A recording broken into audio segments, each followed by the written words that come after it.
نبی صلی اللہ علیہ وسلم نے فرمایا انسان اللہ سے دعا مانگتا ہے، زندگی بھر مانگتا رہتا ہے، اور اللہ زندگی بھر دعاؤں کو قبول کرتے رہتے ہیں، لیکن اس کو نظر نہیں آ رہا ہوتا، اس کو نظر کہ اللہ اپنے طریقے سے دعا قبول کرتا ہے۔ اگر اللہ ایسے دعا قبول کرے نا، آپ نے ادھر کہا اے اللہ میری تنخواہ ڈبل کر دے، آفس گئے باس نے کہا کہ جناب نئے وزیر اعظم نے جو اعلان کیا ہے اس کی منظوری ہو گئی، ٹھا ٹھا کر کے ایسے دعائیں قبول ہونا شروع ہو جائیں تو غیب پر ایمان ختم، پھر تو دعا کی ترغیب دینے کی ضرورت ہی نہیں رہے گی۔ سب لوگ مصلی لے کے مسجد میں آ جائیں گے، سارا دن دعائیں مانگتے رہیں گے کہ اللہ سے جو مانگو ملتا ہے، خربوزہ مانگو خربوزہ ملتا ہے، تربوز مانگو تربوز ملتا ہے، افطاری میں پکوڑے مانگو پکوڑے ملتے ہیں، سموسے مانگو، بھوک لگ رہی ہے کیا کریں، سموسے ملتے ہیں، جو مانگو وہ ملتا ہے۔ دعائیں تو لازمی قبول ہوتی ہیں، لیکن انداز وہ ہوتا ہے جو اللہ کرتے ہیں۔ اللہ کہتے ہیں میں اپنے طریقے سے کروں گا۔ اب اس کی بڑی لمبی چوڑی تفصیل ہے کہ کیسے قبول ہوتی ہے۔ بعض دفعہ جو چیز مانگ رہے ہیں اللہ وہی دے دیتا ہے آپ کو، بعض دفعہ اس کا متبادل دے دیتا ہے، آلٹرنیٹ دے دیتا ہے، بعض دفعہ نہ آلٹرنیٹ دیتا ہے نہ وہ چیز دیتا ہے، کوئی مصیبت آنے والی ہوتی ہے، اس دعا کی برکت سے اس مصیبت کو ٹال دیتا ہے۔ آپ اپنے بیٹے کے لیے بچی کے لیے دعا مانگ رہے ہیں اس کو ٹھیک کر دے، وہ ٹھیک نہیں ہوئی لیکن دوسری نے بیمار ہونا تھا، اللہ نے اس سے وبا کو ٹال دیا۔ تو جن کا غیب پر ایمان ہوتا ہے وہ تو مانگتے ہیں، اللہ سے مانگتے ہیں۔ پتہ ہے بھائی یہ ہو نہیں سکتا کہ جس خدا نے کہا ہے کہ میرے سامنے ہاتھ اٹھاؤ، حدیث میں آتا ہے اللہ میں اتنی غیرت ہے کہ جب کوئی اللہ کے سامنے ہاتھ اٹھا کے مانگتا ہے تو اللہ کو خالی ہاتھ لوٹاتے ہوئے حیا آتی ہے۔ بڑے سیٹ کے پاس کوئی بھکاری جائے اور پیسے مانگے اور وہ اس کو دھتکار دے تو بھکاری کہے گا نا یار نام تو بڑا سنا تھا آپ کا، بڑے سخی ہو۔ تو اللہ کو حیا آتی ہے کہ ان ہاتھوں کو خالی لوٹائے، دیتا ہے لازمی۔ تبھی ہم نے اہل اللہ کو دیکھا ہے کہ مانگتے بہت ہیں، بڑی لمبی لمبی دعائیں مانگتے ہیں۔ لوگ ان کو بے وقوف سمجھتے ہیں کہ یار یہ ہر وقت مصلی پہ دعائیں مانگتے رہتے ہیں لمبی لمبی، ملتا تو کچھ ہے نہیں۔ انہیں پتہ ہے کہ یہ بہت ملتا ہے اللہ سے مانگنے سے، لیکن اللہ کا انداز ایسا ہوتا ہے کہ صرف وہ مانگیں جن کو غیب پر یقین ہے۔ یعقوب علیہ السلام ساری زندگی مانگتے رہے اللہ تعالیٰ سے، اس مانگنے کا بدلہ کیا ملا ہے؟ دوسرا بیٹا بھی اللہ نے چھین لیا۔ عجیب بات ہے یا نہیں ہے؟ پہلا بیٹا گم ہوا تو اللہ سے اس کے ملنے کی دعائیں مانگتے رہے۔ دعا کیا قبول ہو رہی ہے؟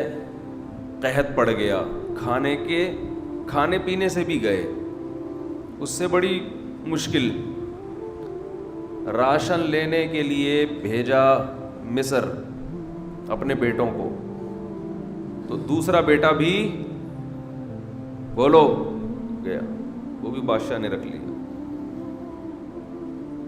روتے روتے آنکھوں کی بینائی چلی گئی۔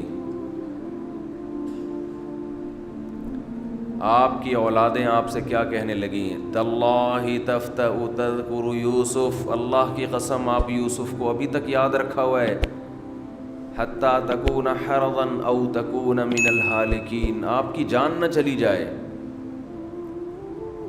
تو زبان سے یہ نہیں کہا کہ میں اللہ سے مانگ مانگ کے تھک گیا ہوں لیکن اللہ دینے کے لیے تیار نہیں ہے، میرا تو دوسرا بیٹا بھی گیا۔ جب دوسرا بیٹا بھی گیا ہے نا، اس وقت یہ الفاظ کہیں کہ آنکھوں کی بینائی چلی گئی، گھر والے کہنے لگے کیا آپ کو ابھی تک یاد ہے؟ کچھ چیزیں غیر اختیاری ہوتی ہیں، اپنے اختیار سے غم کو سوچنا یہ شریعت میں جائز نہیں ہے، لیکن کچھ چیزیں انسان کے اختیار میں نہیں ہوتی۔ وہ غم جو آپ کے اختیار میں نہیں ہے اس پہ آپ کو گناہ نہیں ملتا، بلکہ صبر پہ ثواب ملتا ہے۔ شریعت میں حکم یہ ہے کہ غم کو بھول جاؤ، اس کو ایک ہی چیز کو لے کے مت بیٹھے رہو۔ لیکن حضرت یعقوب علیہ السلام کو اپنے بیٹے سے اتنی محبت ظاہر ہے اس بیٹے میں بہت ساری خصوصیات تھیں، وہ جانتے تھے کہ اللہ ان کو پیغمبر بنائے گا، کہ اتنے عرصے کے بعد بھی آپ کے دل سے غم نہیں نکلا، لیکن اس غم کو لے کر زندگی گزار دی، کسی کے سامنے اللہ کی شکایت نہیں کی کہ میرے ساتھ کیا ہو رہا ہے۔ اور دعا قبول کیسے ہو رہی ہے کہ دوسرا بیٹا بھی گیا، بیٹوں نے آ کے بتایا کہ آپ کے بیٹے نے چوری کی تھی جس کی وجہ سے بادشاہ نے اس کو رکھ لیا۔ قال بل سولت لکم انفسکم امرا، باپ نے کہا تم نے جیسے پہلے ایک کہانی گڑھی تھی دوبارہ سے ایک کہانی گڑھ لی ہے۔ حالانکہ اس دفعہ بیٹے سچ بول رہے تھے، چوری تو نہیں کی تھی لیکن الزام لگا تھا چوری کا۔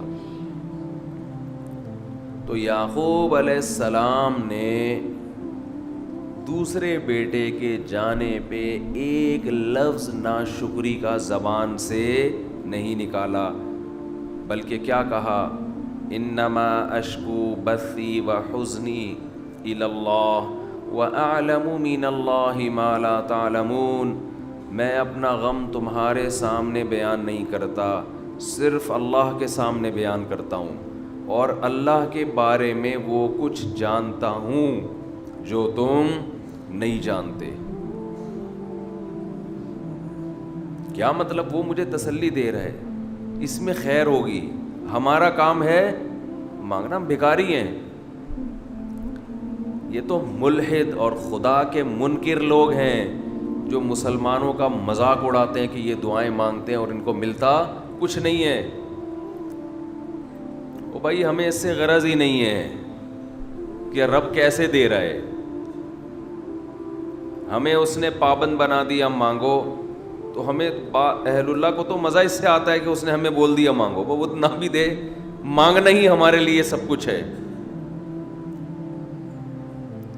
تو میں جو بات عرض کر رہا تھا وہ یہ تھی کہ یعقوب علیہ السلام مانگتے رہے، پھر دوسرا بیٹا بھی چھن گیا، کوئی لفظ مایوسی کا زبان سے نہیں نکالا۔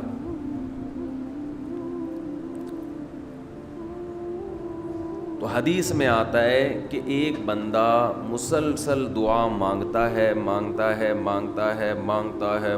ہے اور اللہ قبول کرتا ہی رہتا ہے، یہاں تک کہ یہ بندہ ایک دن زبان سے ایک لفظ نکالتا ہے، کیونکہ اس کو وہ قبول ہوتے ہوئے نظر نہیں آ رہی ہوتی نا دعا، یہ زبان سے کیا لفظ نکالتا ہے کہ میں دعا مانگتا ہوں مگر اللہ قبول بولو نہیں کرتا۔ جیسے معاذ اللہ نقل کفر کہ یعقوب علیہ السلام اگر کہہ دیتے کہ اللہ کئی سال سے دعا مانگ رہا تھا بیٹا مل جائے مگر تو نے تو دوسرا بھی چھین لیا، لہذا ثابت یہ ہوا کہ میں مانگتا تو ہوں لیکن اوپر والا قبول بولو نہیں کرتا۔ اگر یہ لفظ زبان سے نکالتے جیسے کہ آج کل لوگ نکالتے ہیں زبان سے، تو حدیث میں آتا ہے یہ جو جملہ زبان سے نکالا ہے اس کے بعد سے اللہ قبول کرنا چھوڑ دیتے ہیں۔ اس سے پہلے ہو رہی تھی، آپ نے یہ لفظ کہہ دیا اس کو ہلکا سمجھ کے، اللہ کے ترازو میں یہ کلمہ، یہ چھوٹا سا جملہ بہت بھاری ہے اللہ کی غضب کو دعوت دینے کے لیے. اللہ کہتے ہیں مجھے تانا دے دیا کہ میں قبول نہیں کرتا. گھروں میں جھگڑا ہوتا ہے نا, عورت کہتی ہے مرد کھلا کھلا کے تھک جائے, بیوی کہتی ہے ہاتھ تنگ کیا ہوا ہے کھلاتے نہیں ہو. بعض دفعہ آدمی کو غصہ آتا ہے کہ اب میں ہاتھ اپنا تنگ کر کے دکھاؤں گا, اب انڈے نہیں لے کر آؤں گا. میں کہتا ہوں چنگیز خان بھی, اگر کوئی چنگیز خان کی اولاد ہے نا, اس میں بھی اتنی طاقت نہیں ہے کہ بیوی کہے کہ 6 انڈے چاہیے اور وہ ان 6 کو 4 کر کے دکھا دے کہ نہیں آج 4 انڈے آئیں گے 6 نہیں آئیں گے. کوئی ہے ایسا مائی کا لال؟ کوئی ایسا مائی کا لال پیدا نہیں ہو. تو استنبول کیسے فتح کرو گے؟ صحیح, استنبول کیسے فتح کرو؟ سلطان محمد فاتح نے استنبول فتح کیا تھا نا. ایک بڑے بزرگ نے بڑی اچھی بات کہی کہ فرعون نے ہزاروں بچوں کو قتل کیا اور بنی اسرائیل کے نا, لیکن موسیٰ علیہ السلام جب صندوق سے نکلے فرعون نے ارادہ کیا اس کو بھی قتل کروں. فرعون کی بیوی نے کہا لا تقتلوہ, اسے قتل مت کرو. فرعون نے کہا اچھا. فرعون نے کیا کہا؟ ٹھیک, it is okay, no problem. سمجھتے ہو؟ تو یہ ہمارے لیے بڑی تسلی کی بات ہے, یہ ہمارے لیے بڑی تسلی کی بات ہے کہ جب فرعون جیسا آدمی گھر میں فرعون نہیں تھا تو ہم اور آپ کس کھیت کی مولی ہیں یار. چلتے رہو جیسے زندگی گزار رہے ہو, جتنے انڈے کہے ہیں اتنے لے آیا کرو.